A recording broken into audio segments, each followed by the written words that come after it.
Wife loudly called me her driver at a party I partially paid for. And when I asked why, she rolled her eyes. Be grateful that I let you in. I silently took my jacket and left. 2 weeks later, her parents were at my door. I used to think love was enough. I know how that sounds, corny, naive, like some teenager who's never seen the underside of a marriage. But back then, I really believed it. My wife, Jordan, made me believe it. At least at the start. We met at a friend's engagement party. She was all red lipstick, expensive perfume, and this loud, effortless confidence that drew people in like gravity. She was the kind of woman who made you feel lucky just to stand near her. I was quieter, more grounded. I worked in IT, the guy who fixed everyone's Outlook problems while she worked in PR, the kind of job where charm and sharp words were your currency. When we first got together, I felt like I'd won the lottery. I mean, she was stunning, outspoken, career-driven. She made me laugh, made me feel seen. But somewhere along the way, that attention started to feel more like spotlight interrogation. The jokes started to have a bite to them. My ideas were cute. My friends were a little dull. My shirts were fine, if you're aiming for middle management vibes. Started subtly like erosion. Not all at once. She'd say something at a dinner with friends that made me feel small, then brush it off like I was being sensitive. She liked to be the center of attention. Fine, I could live with that. But somewhere in there, I stopped feeling like her partner and more like her prop. Still, I stuck it out. Because I loved her. Because I kept thinking she'd come back to that warm, clever person I met. And because deep down, I didn't want to admit to myself that maybe she never really saw me the way I saw her. The party was her idea. A work celebration/networking event, but also kind of a social status display. She rented out this boutique event space. Exposed brick walls, those hanging Edison bulbs, and a bar that probably cost more than my car's transmission. She invited her colleagues, her clients, some social media influencer friends, and our joint circle too. I say joint, but let's be real, most of them were hers. I only had a handful of people there I'd call my friends. Still, I helped. I helped plan it. Paid for part of it too. She didn't even blink when she forwarded the final catering invoice and asked me to take care of half, babe. I figured, okay, we're a team, right? I even drove her there. She was in a long green dress, heels clicking against the pavement. I remember holding the car door for her and thinking, God, I hope she looks at me like she used to tonight. That hope died somewhere around 8:45 p.m. We'd just arrived. I parked a few blocks away because valet was full, and walked in behind her, carrying a tray of cupcakes from this boutique bakery she loved. As I walked in, I heard her laughing with a group near the bar. She glanced over her shoulder at me and said, loudly enough for everyone around to hear, "Oh, that's just my driver." They laughed. Everyone laughed. And I just stood there, holding this box of overpriced desserts, my ears ringing. I tried to laugh too, to play it off like it didn't sting. But I swear, something shifted in me right then. Something permanent. Later, I pulled her aside. Not angrily, not making a scene, just quietly asked, "Why'd you say that? Was that really necessary?" She didn't even look up from her phone. Just rolled her eyes and said, "Be grateful I let you in at all." That was it. No apology. No joke follow-up. Just contempt. Cold and deliberate. And so I left. I didn't argue. I didn't yell or cause a scene. I just took my jacket from the coat rack near the door, nodded at one of her confused friends, and walked out. Into the cold, into the night, into the beginning of the end. I didn't text her. Didn't answer when she called the next day. I didn't feel like explaining what she already knew. Because the truth is, the worst part wasn't what she said. It was that I believed her. I had started to believe I was just lucky to be let in. Like she was some queen and I was her damn valet. I drove for hours that night. Parked outside a gas station and cried like I hadn't since I was a kid. I felt humiliated, hollowed out. The kind of hurt that doesn't roar, just simmers, slowly burning away who you thought you were. And that's why, 2 weeks later, when her parents showed up at my door, dressed like they'd come straight from Sunday church, I almost didn't answer. But I did. And what they told me shook everything. I opened the door still in my sweatpants. I hadn't shaved in days, barely eaten either. I wasn't expecting anyone, and certainly not them. Jordan's mom stood there with this tight, forced smile. Her dad, arms crossed, eyes heavy, looked like he wanted to be anywhere else. I hadn't seen them since our wedding. I blinked.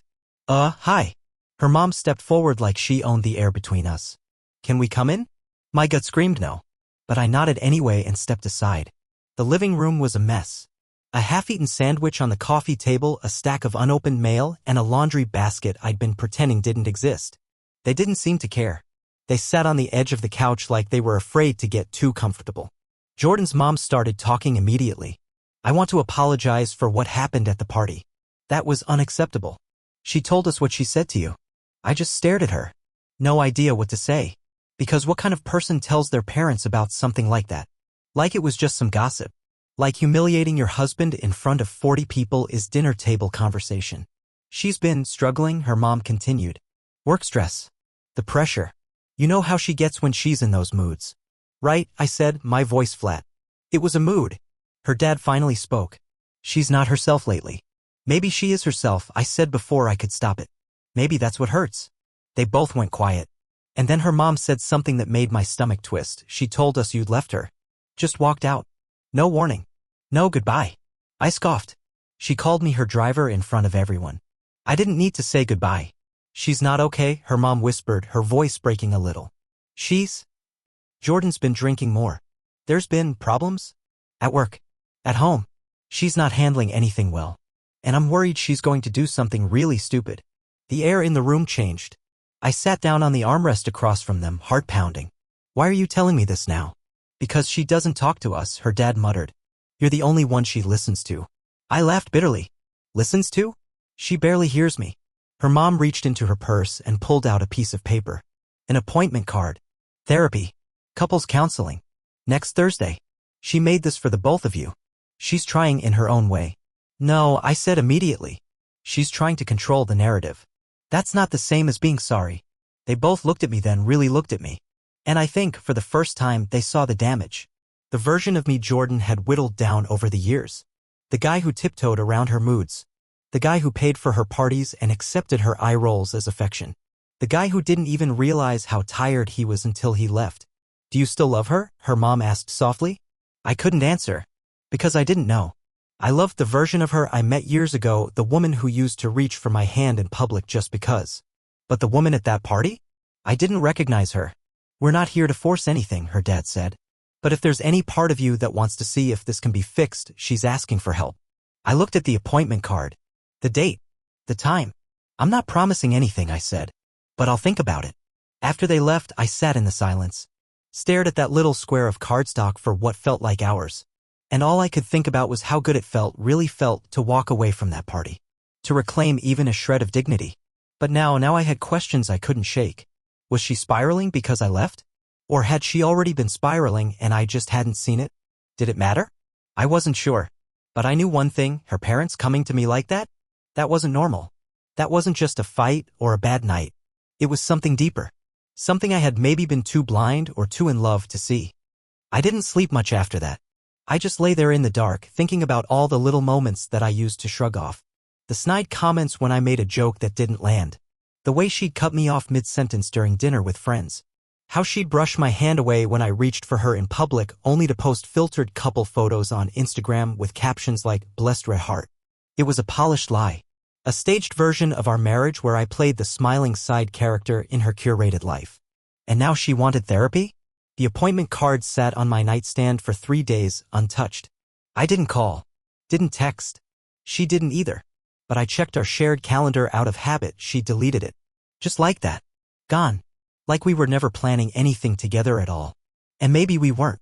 Maybe I just convinced myself we were building something because the alternative, that I was holding it together by myself, was too damn painful to face.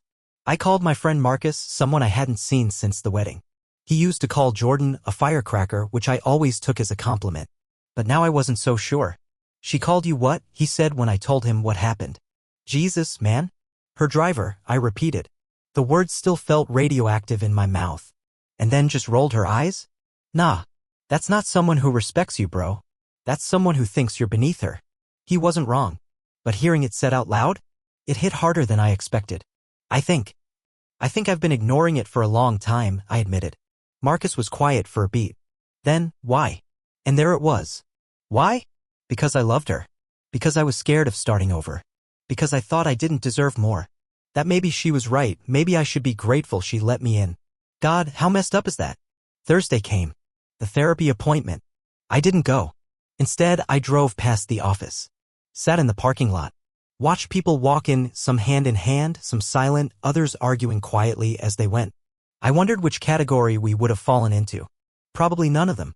Probably the one where I'm already halfway out the door and she's still busy rewriting the script to make herself the victim.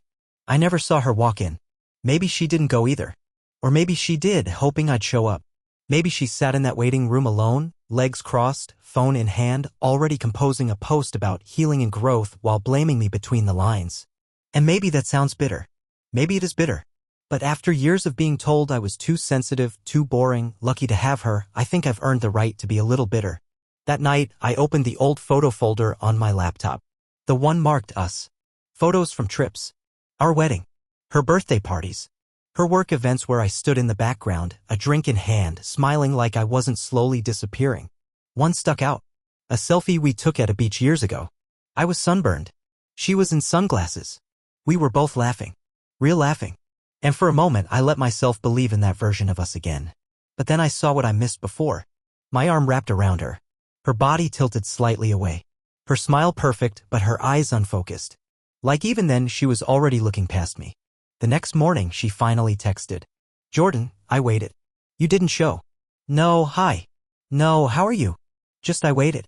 That was Jordan through and through. Making herself the one who had been wronged. Again. I stared at the screen. Typed out 3 different replies. Deleted them all. Then I sent. Me, I think we need space. Real space. Not a pause. Not a break. Just space to be who we are without pretending this still works. 10 minutes passed. No reply. Another hour.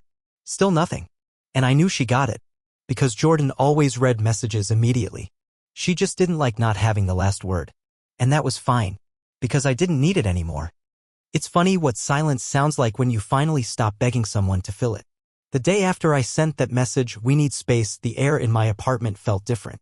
Like the absence of her voice had finally settled into the walls. No passive-aggressive texts. No Instagram stories of her at some trendy brunch spot with captions like Self-Care Sunday. No desperate, last-minute calls pretending nothing ever happened. Just nothing. And weirdly, it was peaceful. At first. But then came the aftershocks. You know the thing where your mind replays the same 5 moments over and over like it's stuck on loop? Yeah. Mine got caught on the party. Her tone. The laughter. The exact pitch of her voice when she said, "Be grateful I let you in." Like I was some stray dog she tossed scraps to. I started having dreams. In one of them I was standing outside the party again, except this time I couldn't find the door. I could hear people laughing inside, could hear her saying, "That's just my driver," and every time I opened a new door, it led me to another version of our living room, empty, cold, and wrong. I'd wake up sweating, my heart hammering, only to stare at the ceiling and wonder, was she always like this? Or did I break something in her? I thought about the time early in our marriage when I surprised her with a weekend trip, nothing fancy, just a cabin in the woods.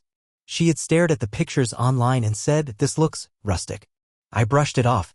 We went. She complained the whole weekend. Said the hot water was unreliable, the sheets smelled like cedar, and she couldn't get a good selfie with the lighting. Back then, I told myself she was just particular. Now I see it for what it was, contempt wrapped in charm. About a week later, I got an email. Subject, unpaid invoice, Jordan Carter PR. Attached was the catering receipt from the party. My share, exactly 48% of the cost. No note. Just the invoice. I laughed. Not because it was funny, but because of how on brand it was. I forwarded it to my personal email and deleted it from our old shared one. Then I Venmo'd her the amount. No message. Just the cash. I figured that was the final thread cut. Until 2 nights later, when she called me. I let it ring. Thought it might be an accident. Then she called again. And again. Finally, I picked up. "Jordan." Her voice cracked immediately. "I miss you." I didn't say anything. She continued, "You won't even talk to me now? After everything?" I almost said, "What, everything? The years of put-downs or the part where you turned me into a joke in front of your friends?" Instead, I stayed quiet. "I've been thinking," she said, "about how things got bad. about how maybe I took you for granted. Still, I said nothing. Because I knew how this went. She'd dangle just enough guilt, just enough apology to keep me hanging in orbit. And I'd accept it. Like I always did. But this time I wasn't floating. I was grounded. Finally, I asked, why did you say it? Silence. At the party, I added. Why did you call me your driver? There was a long pause. Then, it was a joke. No, it wasn't. I don't know, she snapped, suddenly defensive. Maybe because you were acting like one. Standing around with your arms crossed, not talking to anyone, not being helpful. You look like staff. I felt that like a punch to the ribs. So that's what I was to you? Staff? You're twisting it, she said. You always twist things. There it was again. The rewriting. The manipulation. I ended the call without another word. The next day, I blocked her number. Then I opened the closet and started packing the last of her things, makeup bags, her favorite coffee mug, the cardigan she always stole from me. I packed them all into a box and dropped it at her sister's place. Didn't leave a note. Didn't need to. The day I dropped off Jordan's stuff, I didn't feel anything. No catharsis. No heartbreak. No dramatic moment of standing outside her sister's porch with trembling hands. I just placed the box down, knocked once, and walked back to my car. It was only when I got back to my apartment, quiet, still, stripped of the last traces of her, that I started to feel something creeping in. Not grief. Not relief either. It was this strange emptiness. Like I'd spent so long being someone for her that I'd forgotten who I was without that role. Not her partner. Not her support system. Not her damn driver. Just me. So I started small. I changed the sheets. Not because they smelled like her, but because I realized they hadn't been washed in weeks. I threw out the fancy candles she liked but never used, the ones that made the place smell like a hotel lobby instead of a home. I unfollowed the influencers she made me follow to boost her network. Then I took a long look in the bathroom mirror. Not metaphorically. Literally. And I swear to God I looked older. Not just in the lines under my eyes or the stubble I hadn't shaved, but in the way my face held itself tight, tense, like I'd been clenching everything for too long. It hit me then. I'd been living under someone else's standards.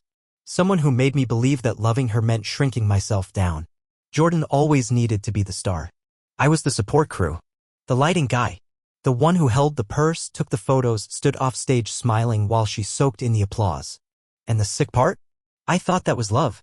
A few days later, I got a knock at the door. I opened it, half expecting her again. But it was her mom. She held a grocery bag. Inside were containers of food, lasagna, some kind of soup, fresh rolls. The kind of stuff moms make when someone's grieving. I raised an eyebrow. You didn't have to, eh? I know, she said gently. But I wanted to. She walked in before I could say no. Made herself comfortable at my kitchen table. I'm not here to convince you to get back together, she said, folding her hands. I just needed you to know something. She paused. Took a deep breath. Jordan has always been difficult. Even as a kid. Always needed to be the loudest, the smartest, the prettiest. And when she didn't get that attention, she found ways to take it. I sat across from her, stunned. She told us things about you, she continued. Things that made you sound small. Passive. Like you were lucky to be in her orbit. But when I saw you that night, when you just left without making a scene, I saw something else. I saw dignity. I didn't know what to say. My throat tightened. She's spiraling now, she added. Crying 1 minute, posting motivational quotes the next. I think she's finally realizing she pushed too far. And that you're not coming back. I nodded slowly. I'm not. Good, she said, without hesitation. You don't deserve to be someone's punchline. Especially not from the woman who swore to love you. We sat in silence for a while after that. She didn't try to push. Didn't try to unpack the history. Just sat there like a mother who, for the first time, saw the damage her daughter left in someone else's life. When she left, she patted my shoulder. You'll be okay, she said. Probably already are.